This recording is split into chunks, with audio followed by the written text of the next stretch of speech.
शाराक आयलो. तेदवा थोडे जण एक आरीच्या पिडेगाराक ताचे खाटये समेत जेजू सरशी हाडून आयले.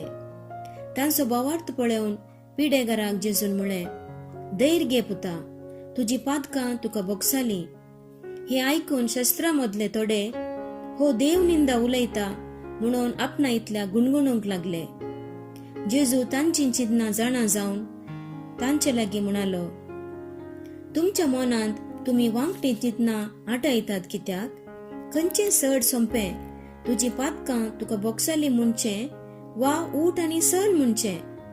तर मनशापुताक संवसारी पातकां बोगसूंची पदवी आसा म्हूण तुमकां दाखोवच्याक आरीगाराक तो म्हणालो, उठ, काणगे तुजी खाट आनी चल घरा. तो उठलो आनी घरा गेलो. हे पळोवन लोक भियेलो आनी मनशाक असली पदवी दिल्ल्या देवाक वर्णूंक लागलो.